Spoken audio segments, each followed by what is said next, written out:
Hello and welcome back to Fourier Transform, the video series where we talk a lot about Fourier analysis, in particular the continuous Fourier transform. And indeed, in today's part 24, we will finally give the definition for the Fourier transform as an integral transformation. However, before we do that, I first want to thank all the nice people who support this channel on Steady, here on YouTube or via other means. And please don't forget, as a Steady member you get a lot of rewards like PDF versions, quizzes and books. Just click the link in the description to download them. And then I would say we can immediately start with the definition of the Fourier transform. In the last video we have already discussed how this definition should look like when we come from the Fourier series. And now we will extend this to all integrable functions defined on Rn. More precisely, we work in L1, which is a space of equivalence classes of Lebesgue integrable functions on Rn. The most important part for us is that this is a vector space with a norm. And in that sense, the Fourier transform is a linear map. And I will denote this abstract map by a curved f. And as already mentioned, the input space is given by the Lebesgue integrable functions. However, the best choice for the output space we don't know yet, but we can choose it as large as we can with the function space of functions defined on Rn. So the Fourier transform will definitely map into this space, but we will show in this video already that we can make it much smaller. In fact, the image of a function f under the Fourier transform, denoted by f hat, is always a continuous function on Rn. So you can already remember that, but before we can prove it, we should first write down the definition of f hat. And in the following I will always use the variable name p for the functions on the right hand side.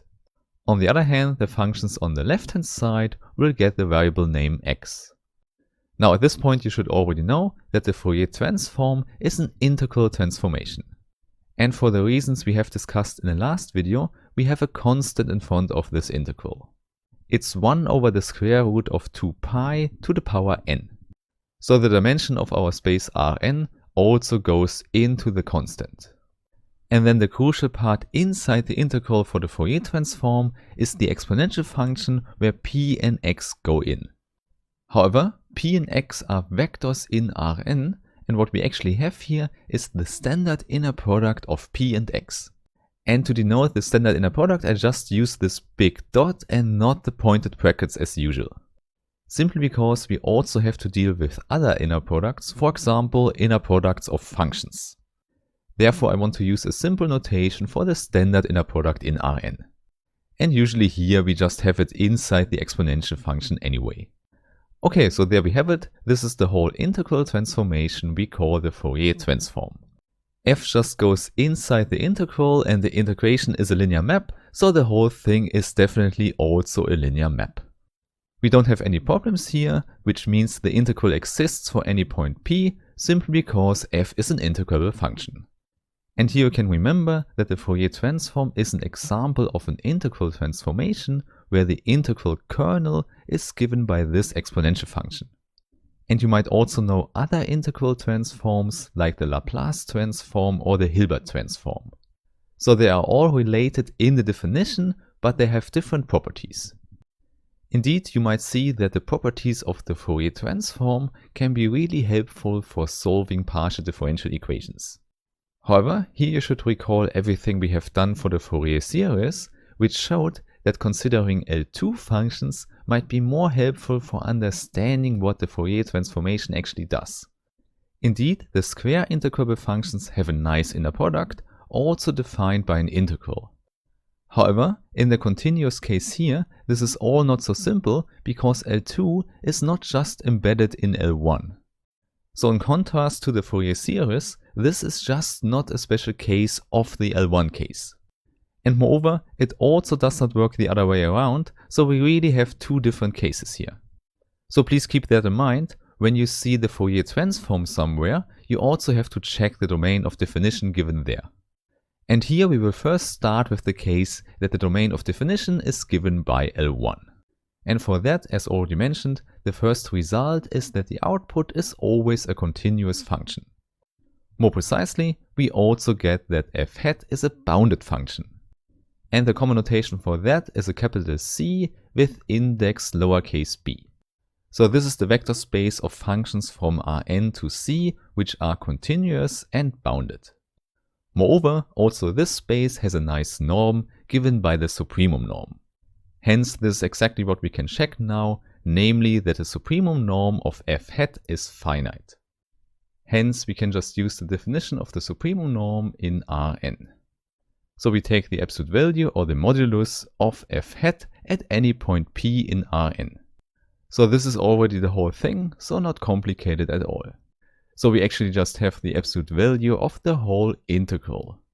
And there we have the triangle inequality for pulling the absolute value inside the integral.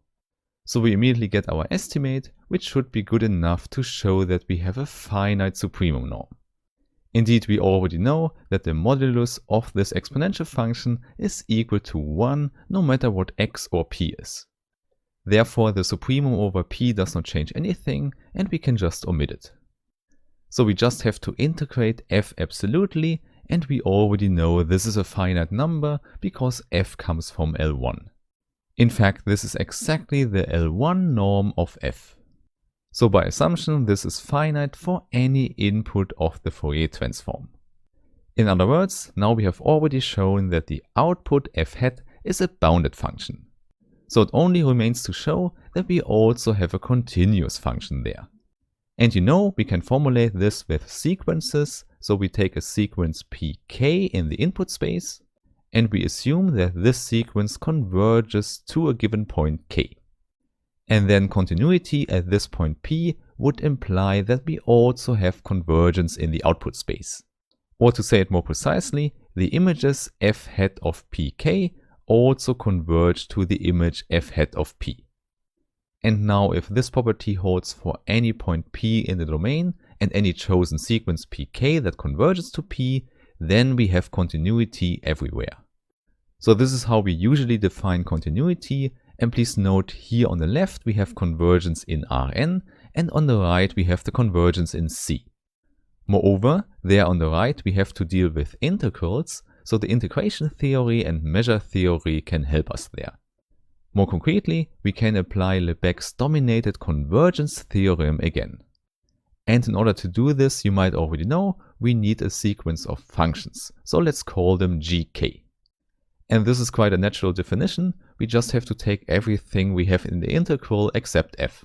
So it's the constant and the exponential function given at the point pk. And obviously for any point x, this value converges. Obviously this converges to the same function, but it has p instead of pk as an input. Therefore it makes sense to call this function just g. So the naming here is useful because from the beginning we fix a sequence pk and a point p. And now you see we have this convergence here for every point x in Rn. So this pointwise convergence is one requirement we have for Lebesgue's dominated convergence theorem. And the other part is, as the name suggests, that inside the integral this function is dominated by an integrable function. And this one is quite clear because exactly this calculation we have already done before. So this is the function we want to integrate for any k, and it is definitely smaller than the absolute value of f because this constant is smaller than 1 and the modulus of the exponential function is equal to 1. And now the only thing we need is that almost everywhere we have this inequality and that f is integrable. So this is our dominating function and the theorem is applicable. And it simply allows us to push the limit into our integral. In other words, we can simply use it to calculate the image f hat of pk. In our notation, this is simply given as the integral of gk of x times f of x. And now if we perform the limit k to infinity for the integrals, we can just look at the pointwise limit inside. Which simply means we get the function g of x times f of x, which is exactly f hat of p. Hence the continuity of f hat is shown for every point p, and our first proof is done. So now you know, your input for the Fourier transform can be really not continuous at all, but the result is always a continuous function. And in order to see that, let's look at an explicit example. However, this is something for the next video, so I really hope I meet you there again. Have a nice day and bye bye.